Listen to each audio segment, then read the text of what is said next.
Welcome to the Unstoppable Recording Machine Podcast, brought to you by Focusrite, supplying hardware and software products used by professional and amateur musicians, which enables the high-quality production of music.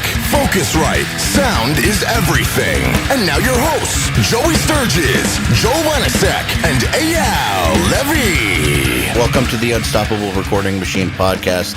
I'm EYAL Levy. With me is Joel Wanasek, and we're going to crit some mixes, but I gotta say that I'm amazed that this is the first time we've ever done one of these where there isn't a goddamn Skype delay. Well, you know why that is. That's because we're like 3 miles away from each other in geographic location. Yeah. Do you think that's what it is? It definitely is probably playing a role in that. We've been hanging out all week, haven't we, Al? We have, filming like crazy. Yeah, I've been on camera for quite a few days straight, and I'm kind of tired of talking, but here we are podcasting. How are you feeling? Besides tired of talking. I kind of feel like going to the bar and making poor decisions. Yeah, however, we're not even close to done filming. Yeah, we got some fast tracks, and we got a lot of stuff to film, so, you know, yeah. Yeah, we've been making a really cool course that's going to do great things for whoever actually goes through it. Yeah, I'm pretty excited about this one. This is definitely product of passion and something I think a lot of you guys are really going to like, but we're just going to tease it. We're not actually going to tell you what it's about. You're going to have to wait. Haha. You ever wonder when we do this educational stuff, how many people actually go all the way through? I feel like there are some people, like we've got some students who have been around for a while who just keep getting better and better. And you can tell that they actually will do the work with the stuff that we put out. But sometimes I feel like a big majority of people don't go through the stuff. And if you guys did actually go through the stuff and put the time in, you would get better. Definitely. I think I kind of look at it like this. It's just like these podcasts. We just keep doing them, and eventually sometimes people listen to us, and, you know, then every once in a while, like 6 months, I'll look at the stats and I'll be like, oh, wow, you know, more than like our assistants and interns listen to us. That's kind of cool. So I try to set the expectation as low as possible so I'm not completely disappointed. Do our assistants and interns even listen to us, though? No, they don't. So it's really just us listening to each other talk. Yeah, but do you listen to these? Not anymore. No, I'm kidding. Dude. when we make them. Maybe nobody listens. It's just a conspiracy. Yeah. Well, then no one's going to care about how bad we're about to trash these mixes. Oh, today is going to be especially savage. I'm feeling the hate and anger today. No, not really. I don't know. What is it today? Is today Tuesday? It's Monday. Is it Monday? It is Monday. Monday the 13th. Dude, I don't even know what day it is because all I do is sit on camera and talk. So. Well, it's not actual hate. It's actually love. But sometimes the best way to deliver a loving sentiment is through a brutal, hateful package. I actually went on a rant about this when I did my solo mix crit Monday not too long ago. This is kind of like my least favorite episode because I don't like critting things because they're so negative and I have to like be really harsh, which is weird because I normally try to be pretty positive, but you know, it's the nature of the beast. So we do this stuff out of love, and you know, we're here to help you guys. So hopefully this stuff is actually helping you guys. I mean, the feedback is always good, but all your buddies always tell you what you want to hear. So yeah. I mean, dude, you know, even nowadays, I feel like I've got 2 or 3 people who will tell me the truth. And even now, there's certain friends who will just fucking yes me. And it's like, you would think that at this point, I've been around for a while, like I can handle it, but people still will yes me and not tell me the truth. And I think that it's just because people are hardwired to not want to offend their friends and their family members or whatever. No one wants to be a dick. Most people don't want to be dicks. Most people don't want to offend you, and so they're not going to tell you what they're really thinking. Well, next time you call me and ask for an opinion, I'm just going to say no. Okay, that's fine. But you don't yes me, though. It depends. It depends how important it is. Thanks. God damn it, you've been yesing me. I'm about to develop a complex. I feel like two old men who are just exhausted. I mean, guys, we've been filming like 16 hours straight every day for quite a large amount of days, and we have many left. So kind of feel like a couple of old men sitting around just yapping about nothing. So why don't we crit some mixes, huh? All right, fine. Let's. Who says yapping? Like 1940 called it once its word What back. the hell were we even talking about? I already forgot. I don't know. It doesn't matter. Let's crit some mixes. All right, so this month on Nail the Mix, we've got Right Back at It Again by A Day to Remember. Andrew Wade is our guest mixer. He produced the record, helped with the writing and the arrangements, and all in all, he kicks ass. And we are going to be critting our subscribers' Day to Remember mixes that we picked. We handpicked these right out of the Roctagon. The Roctagon is one of our private groups specifically for mix crits. These mixes were not given to us to crit. We just swooped in and grabbed them. Sold them. Yeah, so these illegally. Yeah, so from under your noses. So these guys are not expecting to get a crit from us. So this should be a nice surprise. But I feel like everyone posting in the Roctagon knows that this could potentially happen. And we've done this a couple of months in a row now, and the feedback has been really awesome. It seems like you guys really like that we're taking crits from the Roctagon and working on the Nail the Mix stuff, because I think the biggest question everybody always asks every month after we turn in the top 20, they're like, dude, why did I get in the top 20? And I'm like, well, it's complicated. There's a lot of mixes. I'm going to rant about this. Can I rant about this? Yeah, I'm sorry. man. You could yap. I get fired up every month just thinking about it because, yap away. We always come under fire for this. And it's just like, here's the deal with the top 20, right? I feel like getting the 3 through 5 is pretty easy. Like there's a couple of mixes that are always usually like right on point and outstanding and sound pretty good. And then there's kind of like the next 5 or so, and those sound pretty good. And then there's kind of like that 15 through 20 spot, right? And the truth is kind of like mixes somewhere between 10 to 15 and let's just say 30 to 40 are generally kind of interchangeable, where you're like, I like the guitars better on this one and the vocals, and this one's balanced a little bit better, but this one's got a much better bottom end, and it's kind of like, well, which mix is better? And you're sitting there and you're kind of scratching your head. You're like, you could go either way, and it's more so like, okay, so I'm going to close my eyes, I'm going to A-B through a couple of them and be like, which ones where I'm like, okay, yeah, that sounds a little bit better overall. Just that's what I'm feeling right now. So sometimes people get really upset because they don't make the top 20 and they feel like they should have, and maybe they made the top 50, and it's like, well, you got to understand that there's like a certain level. It's like I said, there's that top tier of people, and those guys, they're killing it. And it's not the same people every month. Sometimes there's a couple of guys that make it a lot, but in general, usually like the top 5 mixes, at least to me, are pretty obvious. And then there's kind of like that almost top 5, and then there's just like that middle chunk of pretty good mixes that have a few things that they're lacking in and can improve on. And then there's kind of like below the bottom 50, which is usually pretty obvious. So I don't know. It depends. It really does. It's hard to pick mix winners from hundreds and hundreds of mixes. By the time you've listened to 10 of them, you're like, okay. The one thing I will say is that I've been pretty right in calling which one I think is going to win most months, as have some of our staff that helps us organize these. Like, it's pretty obvious who the winner is most months.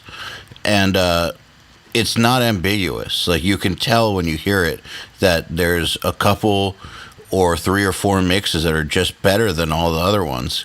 And so, yeah, it's just like to me, it's almost like once you get past that top tier, aside from the really bad ones, the difference starts to be very, very slight between all the mixes. Yeah, and very preferential. It's not like something jumps out and you're like, oh, this mix slays the other. This should have been better, blah, blah, blah. How come this didn't get into the top 20? Yeah.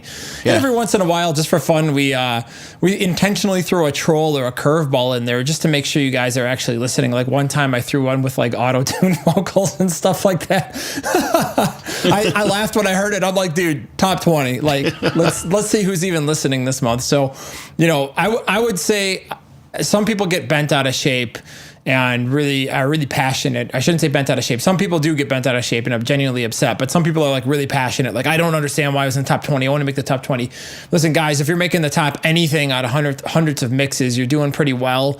So don't take it to heart. If not, look at it this way. Don't look at it as something negative. Look at it as a room to improve. Look at the best mix, the mix that wins, and look at your mix and be like, okay, why is this mix better than mine? And more importantly, how can I beat it? And put yourself to the highest possible standard. And I think that's a really important thing for life. I mean, for example, in my career, I don't know about you, EYAL, but in my career, I always sat down and every time I want to do anything, no matter what I'm getting into as a hobby or a profession or whatever, I always look at the best people in the world immediately when I'm starting out. And I say, okay, this is the best. These are the people that are the unicorns. What do I got to do to get that good? And that's what I aim for. And whether or not I even come close to that, even laughably close, it doesn't matter. It's just setting your standard that high, because when your standard is set that high, if you shoot for the star and you hit the moon or halfway in between, or even don't even leave the atmosphere, at least you're shooting for the best and the pinnacle and you're striving for excellence. You're not striving for mediocrity. So, look at the best guys and compare. I mean, really, in reality, you should be trying to beat the reference mix that's done by the A-list guy, because that's the real mix you'd have to compete against in the real world. So it may be cool winning the top 20 or getting like top 10 or something like that, but in reality, either it beats the reference or you go home and don't get the gig. So, set high standards for yourselves and high expectations. Try to make unrealistic standards. You'd be shocked how many people don't go for the absolute highest thing just because they think they can't. And another thing, if you don't make it as far as you think you should, and you just don't get it, you just don't understand, like, you're convinced that your mix is just better. Dude, it's a conspiracy. Yeah, no, it's really a secret conspiracy. Well, just ask yourself, what is it that they didn't like about my mix? Like, maybe instead of thinking, why did they pick the other mix? Ask yourself, what is it about mine that maybe they didn't like? So maybe try to reframe it. Rather than asking, what's so good about that other mix that mine doesn't have? Focus on what it is about yours that might not be getting the votes or getting the attention that you think it deserves, because lots of guys who didn't win in the past told me that they did that. They asked themselves why we didn't pick them, and then when they started to actually think about it, they realized, oh, my vocals were buried. Oh, my cymbals were too loud. Oh, yeah, it was distorting like crazy the whole way through. I didn't... That's all bullshit. Let me tell you how it really works. We get together in like a mix Illuminati secret meeting that nobody knows about, and then we're like, all right, how can we screw up the top 20? I wear a yak outfit, and he dresses like a stag. I was gonna say I got a goat fully and just wear its hide, and I don't even wipe up the blood. And then when the blood dries up, the meeting is adjourned. So here's how it works: we sit in a secret mix Illuminati meeting. Have you ever seen Eyes Wide Shut? I have not. Oh, well, if anyone has seen Eyes Wide Shut and the party scene, it's kind of like the Eyes Wide Shut party. I'll take your word for it. I just have my bleeding goat. I'm gonna show you the Eyes Wide Shut party. Yeah, are we gonna film after this? Yeah, you're gonna think it's awesome. You're gonna be like, hell yeah, that's definitely how we pick our mixes. So then we conspire, and then we pay off all of the voters so that we can select which mix is gonna win. And essentially, it's just a rigged system. So. No, yeah, I don't know. Is it? Ooh, conspiracy. Ooh. All right, let's listen. This one's by Philippa White.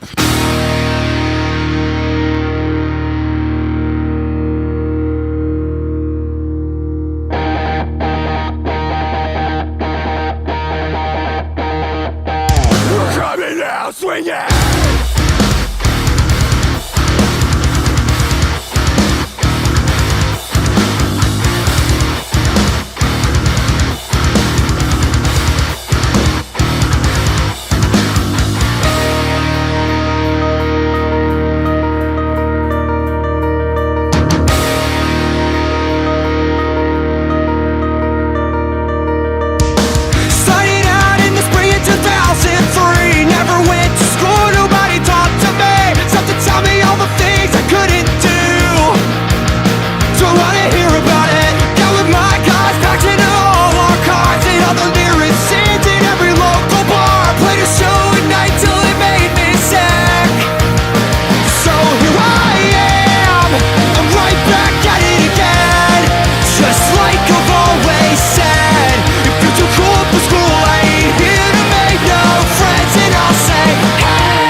Something is so off. Will you leave it this time? What'd you think? That was awesome. Leave the bitch, please. You like the bitch? I've liked the bitch on the fucking homestead. All right, that was by our subscriber Felipe White. Well, You want to go first? sure. I'm feeling mean, so you can start. Felipe, I'm sure you're cool. So I mean this in the nicest possible way, but this is kind of all wrong. The wrong kick sounds like metal. This is not metal. This is like hard rock, it's pop punk with like metal influence, but this is not metal. This is a top 20 band. So wrong kick, it sounds like metal. It's way too clicky. The guitars are just way too clean. So, and I mean the heavy guitars and also the clean guitars, like the heavy guitars don't have enough gain on them, so they just die off. There's like no sustain at all, and like it makes the picking sound super jerky, because there's all these like da da da da da da da thing riffs in there, but without enough gain, it sounds so herky jerky it kind of hurts. And then the clean guitars have no dirt on them at all. And if you listen to the original version, like they're kind of overdriven a little bit. They're not crystal clear, clean guitars. So these guitars are just way too clean. Vocals are way too loud and dry. Like they're so loud, but however, I can't hear the backup vocals at all. And there's a ton of backups on this song. There's harmonies all over the place. I'm just really hearing the lead vocal just loud and proud, dry, freeballing it, and then yeah, I don't know. That's what I was thinking. So just balls out. Yeah. Just lead vocalist. Fuck the band. Yeah, basically, lead guitars are buried. I actually kind of like the beatbox part. I'll give you that. But the problem with that is that the dynamic is all wrong, because when the band comes back in, the band is quieter than the beatbox part. What the hell, dude? The beatbox is louder than the band. It's not supposed to be that way. That's supposed to be a dynamic lull before the band kicks back in and goes through the brace for impact part. Got it wrong. So that's what I wrote down. I concur. That was a pretty good opening monologue here, and I feel like you've used the floor well. Thanks. I'm going to add a few things in that. Is it just me, or is the snare pan left? Now, it was so weird, I had to check my speakers, but then I realized that the kick was quite in very much mono, and then I go back to stereo. I'm like, why is the snare like 3 or 4 dB louder in the left ear? And I started thinking about it. I'm like, nah. I've been working too long. Like I'm tired. I'm starting to make excuses and justify it. Nah, dude, something's fucked up with the snare. It's like he's got the overhead jacked or something, and the snare is pulling left by like 50 degrees. I don't even know. I don't understand how that's possible in a mix like this. I didn't even notice that. That's like freaking me out that I didn't notice. And so now, Well, you're sitting in a hotel room. I'm sitting on that's true. speakers. But but I'm listening on headphones. I should be able to. Yeah, I don't know. I was like, dude, maybe I'm about to play this right now. I think I was so freaked out by like all the other stuff that I didn't even notice. Well, yeah, the vocals are 74.681 Hold on, dB. I'm listening to this. I want to hear this left hand snare or whatever. Elevator music. Do do do do do do do do. You're right. Do. See? Yeah. And when you're right, you're right. No. You're 100% right. That snare is off to the left. Yeah, that's kind of whack. It almost sounds panned on my speakers. And like I said, I'm sitting there scratching my head, and then I loaded up another mix. I'm like, oh, okay. My right speaker still works. It hasn't failed. Yeah, that's pretty whack. So I don't know what's going on. I feel like the only way that can happen logically is that there's an overhead or a room or something that's either really loud or it's off center image, and it's poking really hot on that side, and he has to like limit it out or something like that. Or maybe, I don't know, man. Maybe there's a mono room that he panned by accident or something. I don't know what he did, but dude, you got to get that snare up the center here. We're mixing radio pop punk music here, and the kick, snare, bass, your center, vocal, that's literally the most important balance in the entire mix. I mean, everything else like guitars and stuff are cool, but to be honest, It's all about your center, because when this gets summed down to mono on radio, no one's going to give a shit about the accent guitar or this or that. All they're going to hear is kick, snare, bass, vocals, and a little bit of guitar. So you got to get that snare. I don't know. It just needs to hit. It needs to sound like a snare drum, and it doesn't. It sounds like it's panned left. So I don't know, man. Fix that. I'm just going to reiterate here, though. Let's jump topics. Vocals, way too freaking loud. Holy crap. A lot of times we talk about gelling. Okay, this is a very important concept in mixing here, like getting it to sound like a song, to feel like one whole. And this is a great example of a mix that does not gel at all. It's like you said, the kick drum is like from another genre. The vocals are literally floating and completely disconnected from the mix, but there's no backing vocals to connect them to anything and ground them in the ambiences. It's just like, and this song has tons of backing vocals too. Yeah, and they're great. Like all the other mixes we're about to go over, you know, the backing vocals, you can hear them, you know, like pretty loud and clear. So I listened to the original mix of this, and, you know, he's got them pretty loud. So, yeah, the snare's pretty boxy if we want to jump back to drums and be neurotic and jump all over the place. The snare needs some serious EQ. Like, I don't know what's going on. And I get it, like the original mix was kind of a boxier kind of snare, but I don't know. Like, I feel like it just got muddy and it was weird. It's like panned left and it just isn't EQ'd right.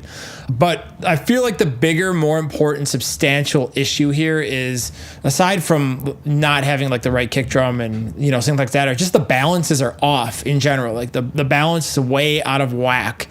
And I kind of would zero out the faders if I were you, get a more approachable kick drum sound for the genre, and, you know, kind of bring the faders back up and just start rebalancing this and see if you can get it again. But, you know, I think if you might have been overanalyzing it, EYAL, where he's sitting down and he's really working out and tweaking and maybe chasing some mixes, but I kind of feel like he's got to maybe go for some of the gut instinct, where just zero out all the faders, take them all down to nothing, and then just start moving them up, and then just go by gut and try to balance it as fast as possible. And you probably get a much better balance doing it that way. You just have to experiment. Well, to me, it sounds like with some of the elements, like he tried to create too much clarity. You know, so the kick ended up way too clicky, the heavy guitars without enough gain. Like, these are things that you do sometimes when you want to hear something better, you know, because too much gain on heavy guitars can sometimes equal noise. How do you dial in more, I guess, hearability in a metal kick drum? You add more high end, right? So I feel like he was trying to get more clarity out of the mix, but he just went way too far and kind of threw the baby away with the bathwater kind of thing. Yeah, so I think just kind of reset everything and take it back from the top. Get that snare in the center. You know, let's get a kick drum that works. Everything's just a little bit too, like you said, like a little bit too wrong, separated. You know, it's not gelling. The opposite of a mix that's gelling really well or like really glued together is one that's like really like overly separated, and everything kind of feels like it's floating by itself, and it doesn't feel like a mix, and it doesn't feel like a song. It feels like a bunch of elements just flopping around, and I don't know, it's kind of crazy. Yeah.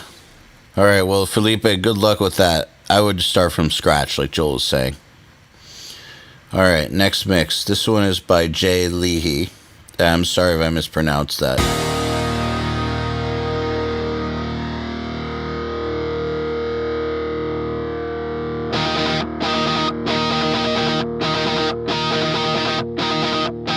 We're coming now, swinging!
about it. Don't wanna hear about it, yeah. So here I am, I'm right back at it again. Just like I've always said, if you're too cool for school, I ain't here to make no friends. And I'll say, I'm right back at it again. Just like I've always said, if you're too cool for school, I ain't here to make no friends forever.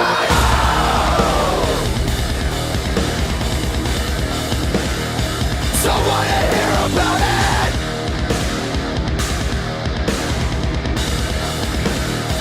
Don't wanna hear about it.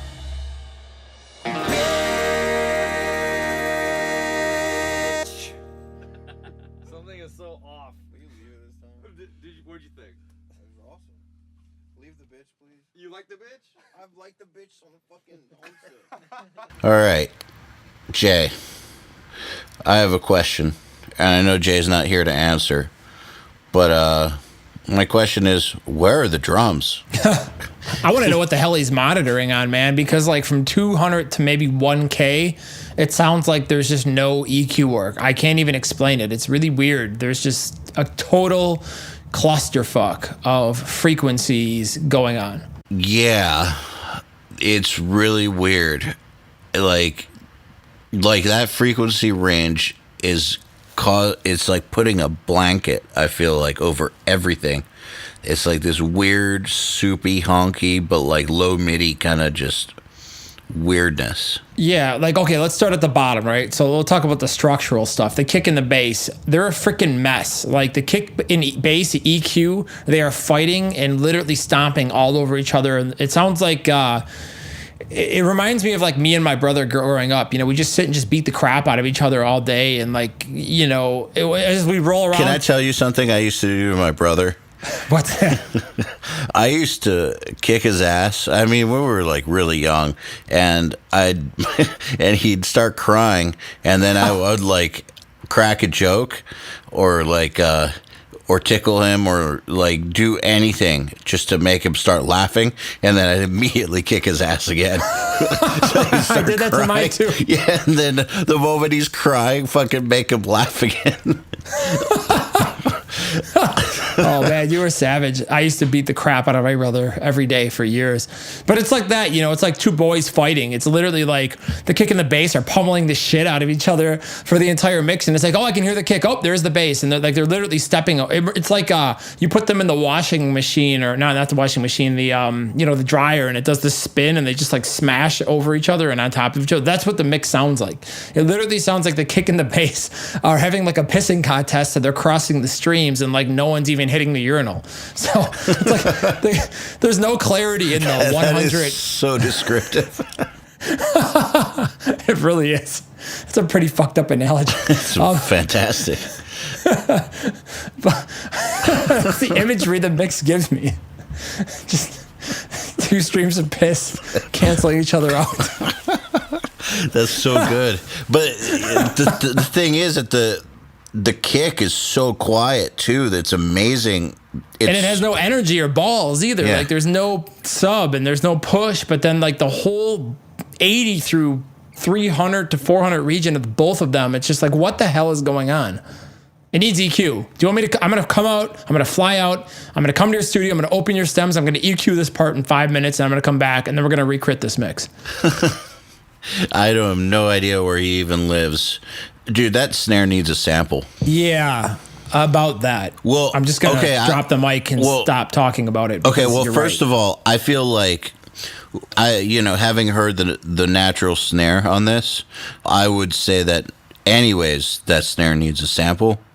Like, I don't think that you should be trying to get the natural snare on this, because I don't think it sounds that great. I mean, most radio songs have 100% natural snares, don't they? Nope. Well, I mean, if it sounded like, it's no like, and it's no dig on Andrew or anything. Like sometimes you get great sounding natural snares, sometimes you don't. Like it is what it is. Like every situation's different. I would definitely suggest that you use a sample on this song. And I don't mean that you have to 100% replace it or anything like that, but I just mean that to get that kind of power and cut that you would want out of a snare, you got to put a sample on it, especially this one. I mean, hell, he could just take just a 10 milliseconds of a snare sample, like just a transient, and put it in there. It would make it sound 100% better.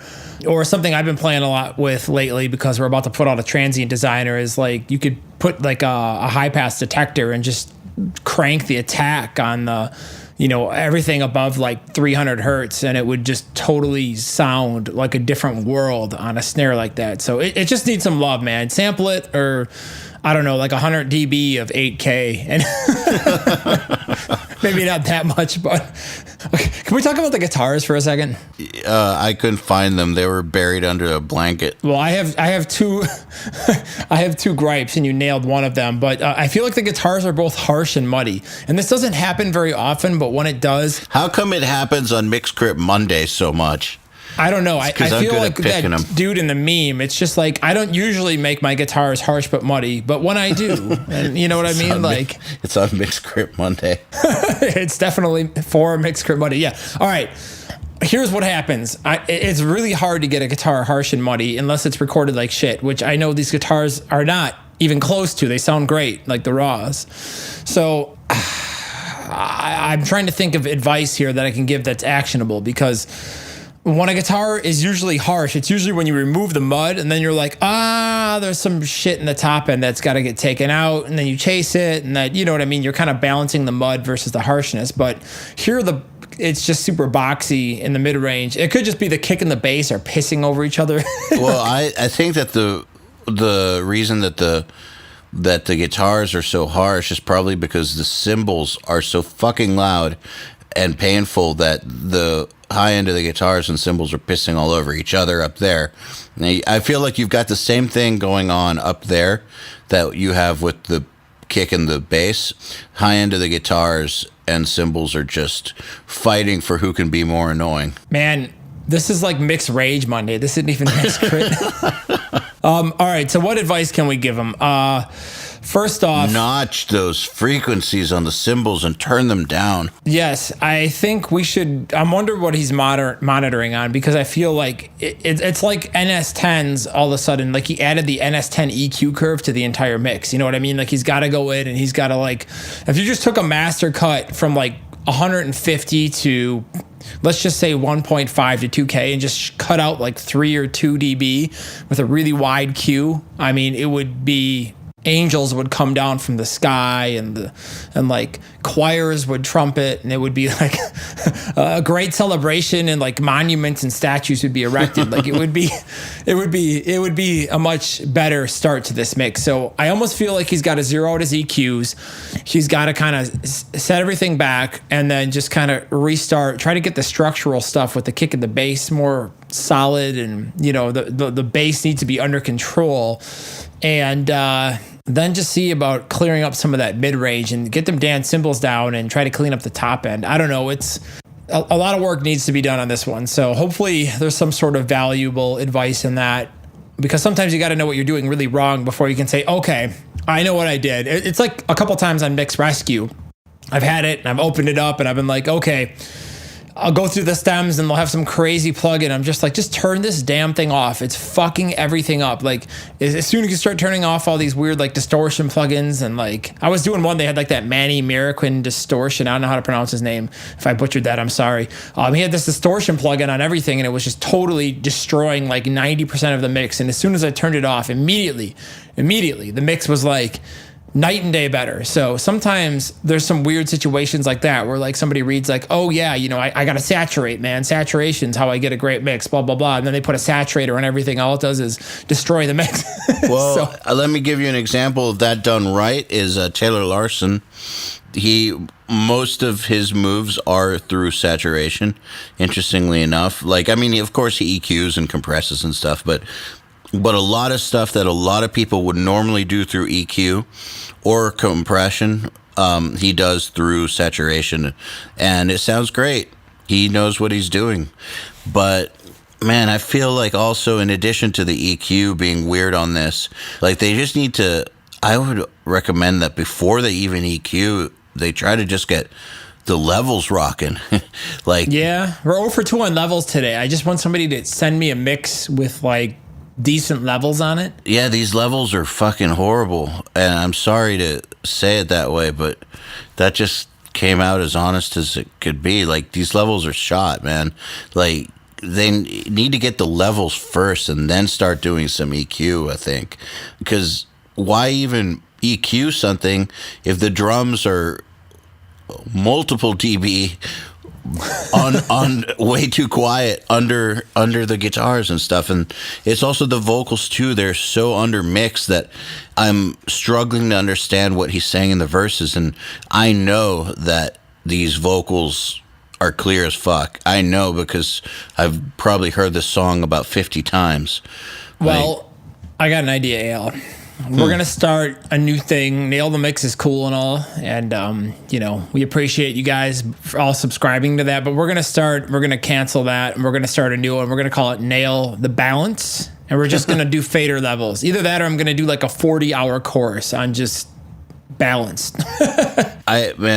The thing that trips me out about the balance problems in some of these mixes is that we don't know what people are listening on, so we don't even know if they think they're hearing good balance. Yeah, like it could be probably is coming off their monitor and they're like, dude, this is fucking dope. Like, I crushed this mix. I'm so proud of this. And they turn it in and then we do this. And then they're like, oh my God, I'm going to kill those guys. Okay, so what's wrong? You know, you're like you said, is it the monitors? Is it the mixing? Is it just maybe the experience, you know, because you don't know. I mean, somebody could be inexperienced, just starting mixing, or somebody could be extremely experienced, but have a totally messed up environment, or they could be inexperienced and have a messed up environment. There's so many different variables, and it's hard for us to tell. You know, it's not like we're sitting here over your shoulder. That's kind of what makes some of the mix rescues a little bit fun that we do for the enhanced members, is like we get to go into your sessions and we get to sit down and be like, all right, so this is cool. You nailed this. This sounds amazing. You're approaching this in kind of a weird way. Check this out. Look at how much clarity we can get by doing X, Y, and Z. Now compare it back and forth. You see how we were able to take all those plugins off and just simplify and get it sounding better, blah, blah, blah. So that's always interesting for me, at least, like when we're doing those kinds of things and just seeing how other people work and how they think. Yeah, for sure, because there are a lot of assumptions that we make just from only listening to the track they give us. We have no idea what they're actually doing. Well, shall we Move proceed? on? Yeah, okay. Here's one from Michael Hilska.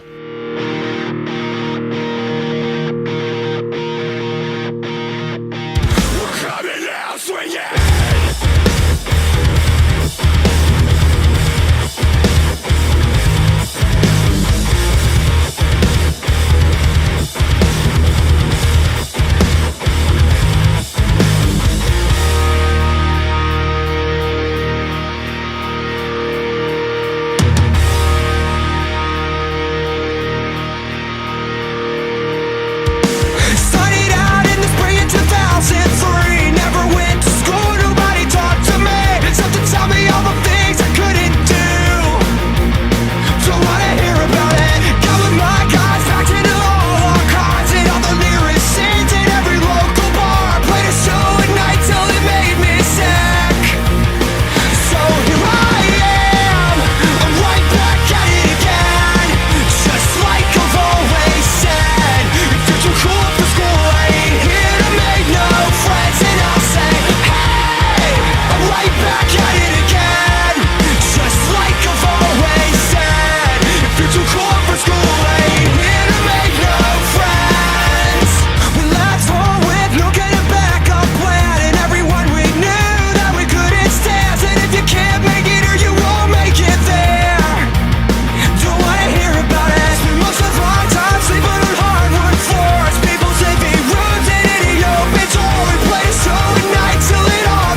Leave the bitch, please. You like the bitch? I've liked the bitch on the fucking homestead. All right, that was a mix by Michael Hilsko. You want to take this first? You betcha.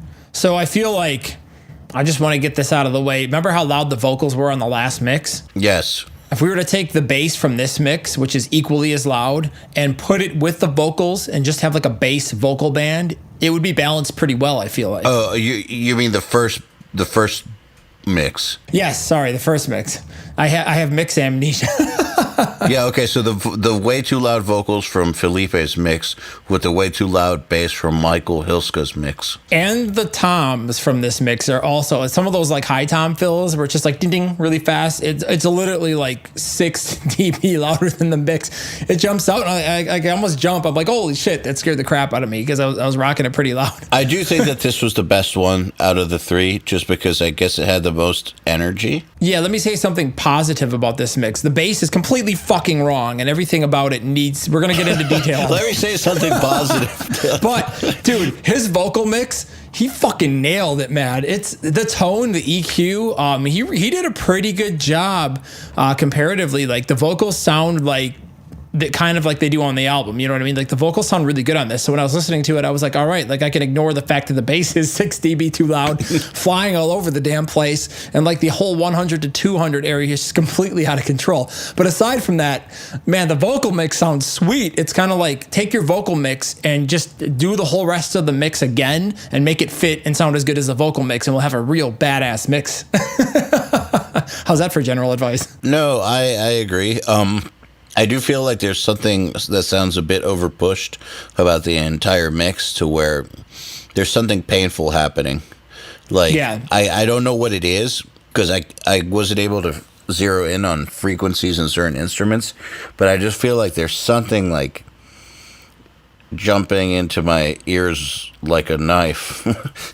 I don't know what it is. There's something in it. I feel like Yeah, it cuts, but at the same time, the mix I feel like doesn't have any power, if that makes sense. So while it has a lot of cut to it, as you know, we'll call it the knife cut. It's like a very slicing mix. It's also missing some power. So we have like a little switchblade thing going on where it's carving you up, but like we need some machete in there, if that analogy makes any sense at all. Like we need to hack off some limbs or something. well, I just feel like this is a fatiguing mix. Yeah, definitely. I think he's got to get the bass down, and then I feel like it'll add a lot more clarity to a lot of different things like guitars and etc. And he's got to get his 100 to 250-ish, 300, whatever, EQ'd properly and sitting right, maybe compressed, whatever. It's just way too damn loud and out of control. But then I feel like that will kind of peel back the skin of the banana, and then it'll really expose all the inefficiencies of the top end. So like, is it the cymbals? Is it the guitar? Like I said, the vocals are feeling pretty balanced and pretty good and EQ'd pretty well to me, at least in my speakers.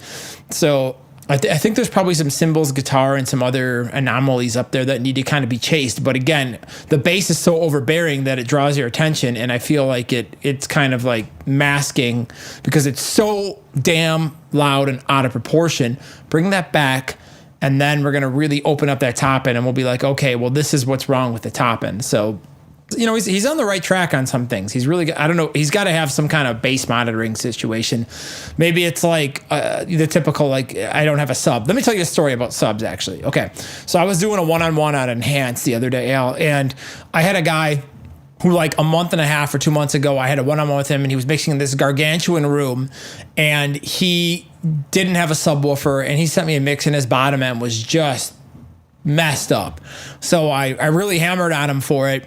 And he came back and he got a sub, and I had him on last week, and we sat down and we talked, man, and his low end is one of the best low ends I have heard since on any one-on-one that I've done in months. Like, it was freaking sick. Like, he really, it was night and day better. And the only thing he did is get a sub. So he couldn't hear what he was doing down there. Man, the bottom of his kick locked so nicely with the bottom of his bass. And like the bass was nice and round and sculpted and massive and controlled, but it wasn't like, you know, there wasn't a lot of crazy dynamic swing to it. Like, it just locked. It felt nice. It was gelling, and it sounded huge, but it wasn't overdone. And he did a really nice job. And it was just amazing to watch what kind of transformation can happen when somebody has proper bottom end monitoring and a decently treated room. It was literally night and fucking day. Like, I should send you these mixes after this. You'd be like, holy shit, what happened? Yeah, I'd love to hear them. Do you feel like sometimes when dudes can't hear the bottom end and they end up over mixing it and it ends up out of control, they then end up pushing the high end in the painful areas to compensate? Yeah, or they're looking at some analyzer or something and they're like, oh, well, it looks right. I can't hear the damn thing, but look, the math says it's right, and reality is it's way screwed up. So you got to be careful either way. If you can't accurately hear your bottom end, and I will fight to the death over this. And I know some people disagree. For example, even Joey and I argue about this all the time, because he doesn't mix with the sub. I'm just like, dude, how the fuck can you hear 40 to 50, 55, 60 hertz accurately unless you have like some massive towering speakers with huge ass drivers? You know what I mean? Like, you need some way to hear what's going on, because the difference between, 35 hertz and 50 is a huge difference and extremely important in mixing. And, you really, really have to be able to hear that stuff. Like, some guys can pull it off, but man, I think having a sub, and the more mixes we crit here and the more one-on-ones we do at Enhance, the more I realize that I almost feel like someday if I win the lottery, I'm going to buy all of our subscribers who don't have a sub and bass trap treatment for their rooms. Damn, that's generous, dude. I'm feeling generous today. That's very generous. It went from Rage Mix Rage Monday to everyone's getting a car. Yeah, until they have to pay taxes on it, and then they all call me pissed. Like, dude, that new sub you got me is really awesome, but man. Yeah, true. Well, then I guess you can just buy me a new sub. All right. You have a way nicer sub, dude. All right, I'll tell you another story. I know this is off topic, but whatever. It's my show too, so I can talk. Allow me to Hollywood for a second. Dude, all right, when I went to EYAL's the first time and I was sitting at his studio down in Florida, he had this kind of like small control room, this gargantuan drum room. And his control room was great because the sub was freaking huge. Like, I could curl up my whole body and sit inside his sub if I was like one of those dudes. What do they call them? The people that can fit in that? It's like a contortionist? Oh, contortionist, yeah. All right, and not just the band that you recorded, but the dude that fits in your sub. So you could fit a whole human in that sub. It's a like big ass Genelec sub. Dude, it was so banging to sit next to that thing all day while we sat there and got drum sounds and stuff. And like, it was just like the most brutal sub. It was so deep and so low. And just, I remember sitting in the chair next to it and just completely having my shit rattled for days. And then like you go sit at the console and it was nice and balanced, but I was just like in that weird corner. So I don't know. I don't even know what the hell the point of that story is. Rearranged your insides. Yeah, dude, it was great. I loved it. You need a sub, man. You can't feel the fucking music unless you have a sub, and you need to feel the music when you're mixing. I like subs. So hey, that's our Mix Crit Monday. All of you guys listening, if you think we're being harsh, then fuck you. Just kidding. 3 p.m. bike rack. No teachers, no friends, no weapons, no gangs, guns. One-on-one only. We'll see you there Wednesday. No, if we're just trying to be real with our mix crits. We know that some of it might be painful to hear, but like we said before, we're not here to yes you. We're here to just tell you the truth. And nothing is better than for your progress than to get the cold hard truth. I remember that once upon a time when I was a lot younger and I was first starting off, I sent a pretty big mixer some fucked up files. This was a while ago, and man, he railed me so fucking hard for it. We've all done something like that. I know. I think Taylor was telling me. Taylor, I've never done that. Never? Okay. Well, Taylor was telling me about a time that I think he did something like that. Oh no, Andrew Wade was telling. We just talked about it on the last podcast. He was telling me about a time that he got bitched out too, and like it's just one of these things. If we had never been bitched out by somebody, up the ladder from us, we would have never known to improve that.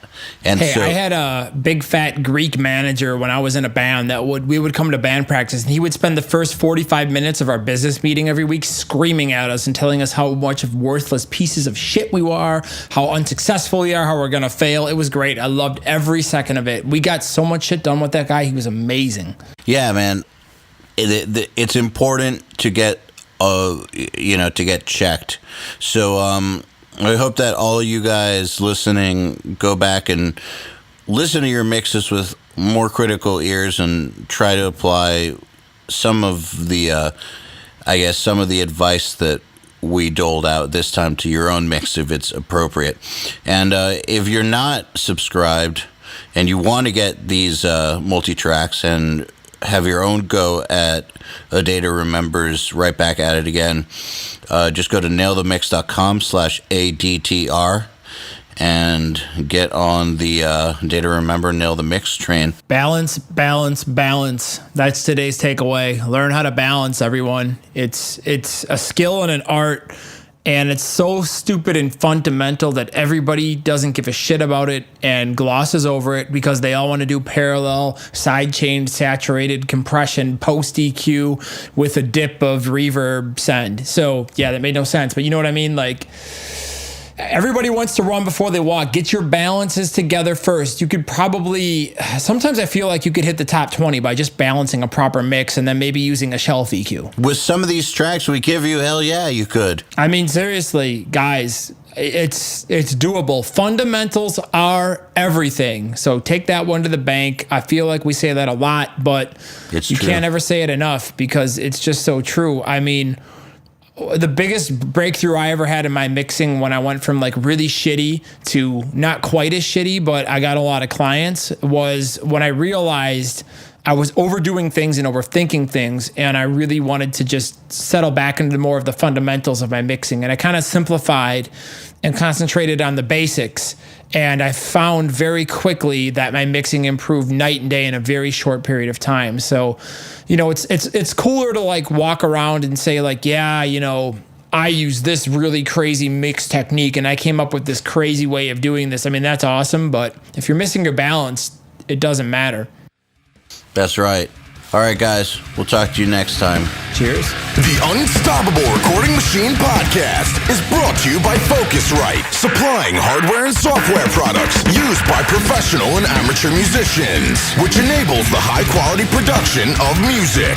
Focusrite, sound is everything.